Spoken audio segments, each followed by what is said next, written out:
Hello everyone, आप सभी का हमारे चैनल में हार्दिक स्वागत है। दोस्तों, आज की वीडियो में हम बात करने वाले हैं Himachal Pradesh police constable exam 2022 के बारे में।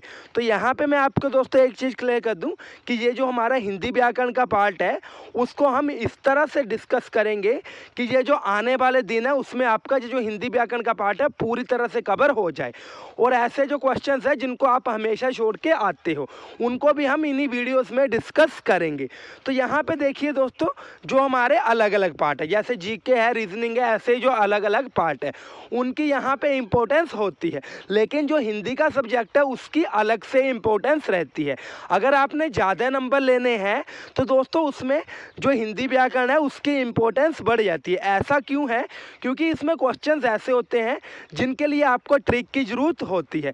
अगर आपके कॉन्सेप्ट क्लियर है तो आप मात्र उन क्वेश्चंस को 1 सेकंड में सोल्व कर सकते हो और जो आपका बाकी टाइम है वो आप दूसरे सब्जेक्ट की तरफ दे सकते हो। तो यहाँ पे आपको चीज़ें इसी तरह से क्लियर करवाई जाएगी ताकि जो टाइम है आप दूसरे सब्जेक्ट को भी दे सको। तो दोस्तों यहाँ पे हमारा आज प्रैक्टिस सेट 1 है, इसको हम डिस्कस करेंगे। तो सबसे पहला क्वेश्चन क्या है प्यारे दोस्तों? आ किस प्रकार का स्वर है? हमें एक स्वर दिया गया है आ। हमसे क्या पूछा गया प्यारे दोस्तों कि ये जो आ है किस तरह का जो हमारा स्वर है। ठीक है, तो यहाँ पे सबसे पहले हम ये जो ऑप्शंस हैं उनको एक्सप्लेन करेंगे। तो सबसे पहले क्या दिया गया है दोस्तों? दीर्घ स्वर। दीर्घ मीन्स बड़ा। यहाँ पे आपको नाम से स्पष्ट हो रहा है ऐसे स्वर जिनको बोलने में जो आवाज़ है वो लंबी जाए। ठीक है दोस्तों, या जो समय है वो ज़्यादा लगे। दूसरा है हमारा ह्रस्व स्वर। ऐसे स्वर जिनको बोलने में जो आवाज़ है वो छोटी हो जाए। ठीक है, पहले हमने दीर्घ स्वर को पढ़ा, उसमें क्या सीन है कि जो आवाज़ है वो लंबी जाती है। उसके बाद हमने क्या पढ़ा प्यारे दोस्तों? ह्रस्व स्वर। ह्रस्व स्वर में क्या सीन है कि जो हमारी आवाज़ है वो छोटी ही रहती है। अभी मैं इसके आपको एग्जाम्पल भी दूंगा जिसके साथ जो आपका कॉन्सेप्ट है वो क्लियर हो जाएगा। आ गया प्यारे दोस्तों प्लुत स्वर। प्लुत स्वर हमारे ऐसे स्वर होते हैं जिनको बोलने में ये जो हमारा ह्रस्व स्वर है उससे 3 गुना ज़्यादा जो समय है वो लग जाता है। अभी प्यारे दोस्तों हमारे पास क्या दिया गया है? आ। आप पहले बोल के देखिए आ। अब बोलिए अ। पहले आपने बोला आ, अभी आपने बोला अ। तो यहाँ पे क्या डिफरेंस हुआ? ये जो हमारा आ है वो आ गया हमारा दीर्घ स्वर, क्योंकि प्यारे दोस्तों इसको बोलने में जो टाइम है वो ज़्यादा लगा और जो आवाज़ है वो लंबी गई। ठीक है, हमने बोला आ, तो यहाँ पे ये हमारा जो आ है वो बन गया दीर्घ स्वर। अगर आ की जगह हमारा अ होता तो हमारा कौन सा स्वर आना था? ह्रस्व स्वर। ऐसा क्यों है? क्योंकि देखिए दोस्तों, आ को बोलने में ज़्यादा आवाज़ जा रही है, लंबी आवाज़ जा रही है, और जो अ है उसको बोलने में जो आवाज़ है वो कम आ रही है। ठीक है दोस्तों, उम्मीद है आपका जो कॉन्सेप्ट है वो क्लियर हो गया होगा। सेकंड क्वेश्चन है प्यारे दोस्तों, ई किस प्रकार का स्वर है? ई किस प्रकार का स्वर है? यहाँ पे भी हम सेम रूल को ही अप्लाई करेंगे। आप सबसे पहले बोल के देखेंगे, उच्चारण करके देखेंगे ई। आपने बोला ई, तो यहाँ पे एक चीज़ क्लियर है कि जो आवाज़ है वो छोटी आ रही है। तो यहाँ पे आंसर बताइए क्या आएगा इसका? ह्रस्व स्वर। अगर ई की जगह हमारा ई होता तो यहाँ पे कौन सा स्वर आना था? दीर्घ स्वर। उम्मीद है कॉन्सेप्ट क्लियर है। आगे प्यारे दोस्तों, क्षण कौन सा शब्द है? क्षण कौन सा शब्द है? तो यहाँ पे प्यारे दोस्तों मैं आपको एक चीज़ क्लियर कर दूँ, जो हमारे यहाँ पे ऑप्शन दिए गए हैं सबसे पहले हम उनको एक्सप्लेन करेंगे। दोस्तों यहाँ पे थोड़ी टाइपिंग मिस्टेक है। यहाँ पे आप क्या लिखोगे? विदेशज। ठीक है दोस्तों, क्या लिखोगे? विदेशज। तो सबसे पहले हमारे पास दोस्तों क्या है? सबसे पहले हमें दिया गया है क्षण। तो उसका जो यहाँ पे ऑप्शंस है वो है तत्सम। तो सबसे पहले हम जानेंगे कि तत्सम शब्द किसे कहते हैं। संस्कृत भाषा के ऐसे शब्द जिनको हिंदी में ऐसे ही प्रयोग में लाया जाए, जैसे वह हैं उसी तरह से उठाकर उनको हिंदी में प्रयोग किया जाए। जैसे क्षण, क्या आ गया हमारा? क्षण। तो ये जो हमारा शब्द है वो संस्कृत का है। उसके अलावा अग्नि। ठीक है दोस्तों, आपने भी हिंदी के जो सेंटेंसेस हैं उनमें देखा होगा इस तरह का जो हमारे शब्द है वो लिखे रहते हैं, जैसे क्षण, अग्नि। ठीक है दोस्तों, तो ये जो हमारे शब्द हैं जिनको संस्कृत से उठाकर उसी तरह से एज इट इज़ ही हिंदी में प्रयोग में लाया जाए उसको हम क्या कहते हैं?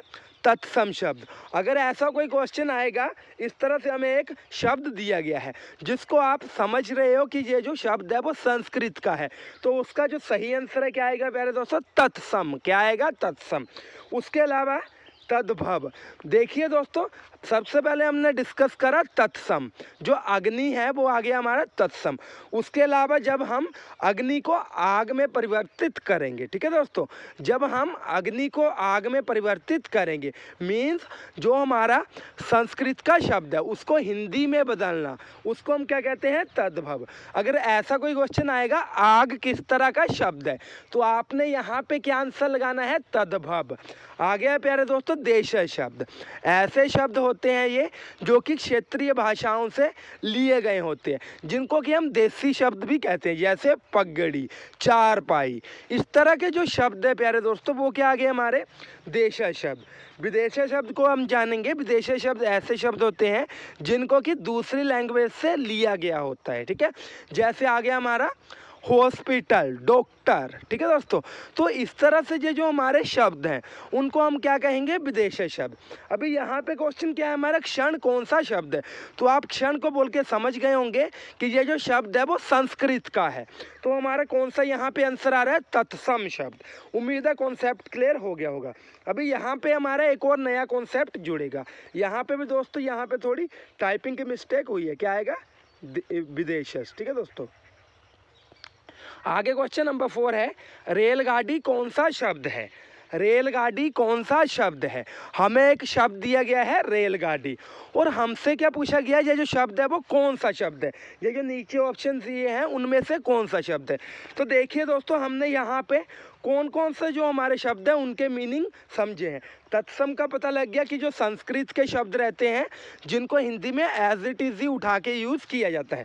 तद्भव का हमने मीनिंग समझ लिया कि जब हम संस्कृत के शब्दों को हिंदी में कन्वर्ट करके यूज़ करते हैं, जैसे अग्नि की जगह अगर हमने आग को यूज़ किया तो वो हमारा आ गया तद्भव शब्द। आगे है दोस्तों देशज शब्द।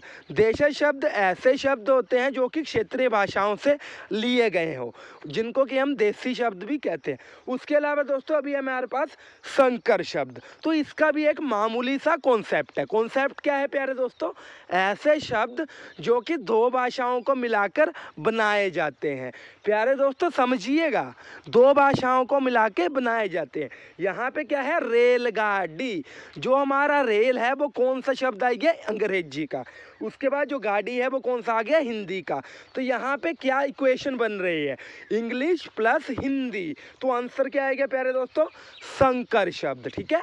ऐसे शब्द जो कि दो भाषाओं को मिला के बनाए जाते हैं। ऐसा नहीं है कि यहाँ पे सिर्फ हमारी इंग्लिश ही आएगी, यहाँ पे कोई फारसी शब्द भी आ सकता है, कोई उर्दू का शब्द भी आ सकता है।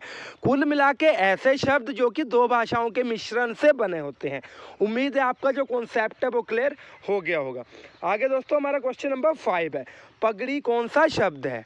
तो जो इसका आंसर है आपने कमेंट बॉक्स में लिखना है। ये जो हमारा क्वेश्चन है वो आपके लिए होमवर्क रहेगा। आगे प्यारे दोस्तों एक और कॉन्सेप्ट, क किस प्रकार का व्यंजन है? यहाँ पे सबसे पहले हमसे स्वर के बारे में पूछा गया था, अभी किसके बारे में पूछा गया है? व्यंजन के बारे में। तो यहाँ पे भी आपने समझना है। सबसे पहले प्यारे दोस्तों हमारा एक क्वेश्चन है, हम उसको देखेंगे। श्वास की मात्रा के आधार पर जो व्यंजन है उसके कितने भेद हैं? मैं आपको बता दूं कि ये जो क्वेश्चन है इसका जो आंसर आएगा वो है 2, ठीक है। श्वास की मात्रा के आधार पर जो हमारे व्यंजन है उसके 2 भेद है। कौन कौन से हैं? अलप प्राण, महाप्राण। अभी हम इनका जो मीनिंग है वो जानेंगे। देखिए दोस्तों हमसे क्या पूछा गया है? क किस प्रकार का व्यंजन है? तो यहाँ पे ये भी जो कॉन्सेप्ट है आपका क्लियर हो जाएगा। सबसे पहले हमारे पास ऑप्शन क्या है? अलप प्राण। अलप प्राण हम किसे कहते हैं? आप यहाँ पे जो शब्द है उसके स्ट्रक्चर से ही समझ गए होंगे। अलप, अलप मीन्स छोटा, ठीक है। ऐसे जो व्यंजन है जिनको बोलने में जो मुंह से आवाज़ है वो लंबी जाए, ज़्यादा निकले, ठीक है दोस्तों। सॉरी दोस्तों, यहाँ पे अलप है, अलप मीन्स छोटा। ऐसे जो व्यंजन है जिनको बोलने में जो मुंह की आवाज़ है वो कम निकले। कैसी निकले? कम, ठीक है। आगे है महाप्राण। महाप्राण ऐसे व्यंजन जिनको बोलने में जो मुंह की आवाज़ है वो लंबी जाए, ठीक है।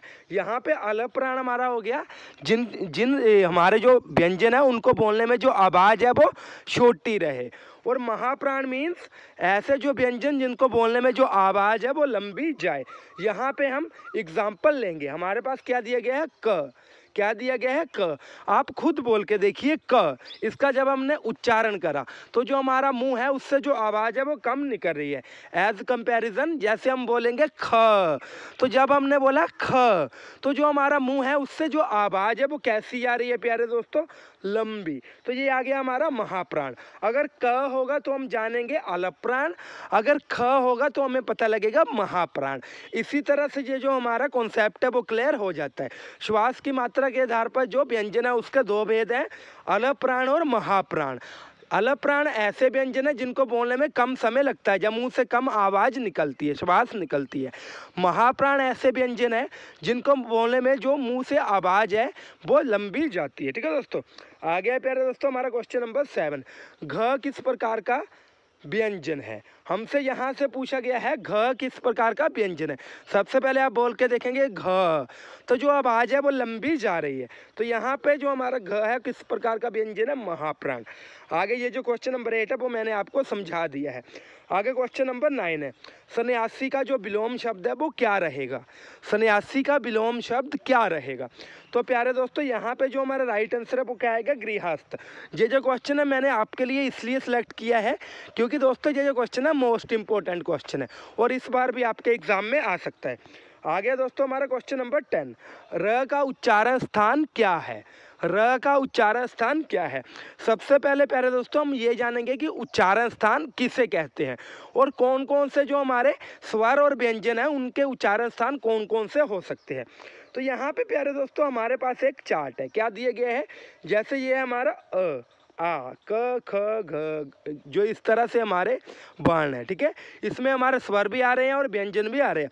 तो सबसे पहले हमने बोल के देखना है। हमने बोला अ, हमने बोला आ, तो यहाँ पे एक चीज़ क्लियर है, जब हम इनका उच्चारण कर रहे हैं, जब हमने अ का उच्चारण करा, आ का उच्चारण करा, तो जो आवाज़ है वो कहाँ से आ रही है प्यारे दोस्तों, सीधे हमारे कंठ से। ठीक है दोस्तों, आगे जब हमने बोला ई, उसके बाद ई, च, श, ज, झ, य, तो यहाँ पे जब हमने ये जो वर्ण है उनको बोला तो जो आवाज़ है वो कहाँ से आ रही है, कहाँ पे टकरा रही है, तालु। आप बोलो ई, उसके बाद आपने बोला ई, तो यहाँ पे आपको एक चीज़ दिखाई दे रही होगी, जो वाइब्रेशन है वो कहाँ पे आ रही है, जो हमारी जीभ है, जीभ के ऊपर की दोस्तों जो दीवार है जिसको कि हम तालु कहते हैं। ठीक है, जो हमारी जीभ है उसके जो ऊपर की दीवार है तो वहाँ पे वाइब्रेशन हो रही है। तो यहाँ पे हमने समझ जाना है कि जो हमारा उच्चारण स्थान है वो क्या है, तालु। आगे दोस्तों हमारा है मूर्धा, जैसे हमने बोला ट, ठ, ड, ढ, ण, र, तो यहाँ पे जब हमने इन वर्ण को बोला, ठीक है, तो जो हमारी जीभ है कहाँ पे टच हो रही है, मूर्धा पे। अब मैं आपको समझाता हूँ मूर्धा किसे कहते हैं। देखिए दोस्तों, जैसे ये जो हमारे दांत है, ठीक है, ये क्या है, हमारे दांत, तो ये जो हमारे दांतों की अंदर वाली मसूड़े हैं, दांतों की जो अंदर वाली मसूड़े हैं उसको हम क्या कहते हैं, मूर्धा। यहाँ पे अगर कोई हलचल होती है तो आपने समझ जाना है कि जो हमारा उच्चारण स्थान है प्यारे दोस्तों वो क्या आ रहा है, मूर्धा। ठीक है, उम्मीद है कॉन्सेप्ट क्लियर हो गया होगा।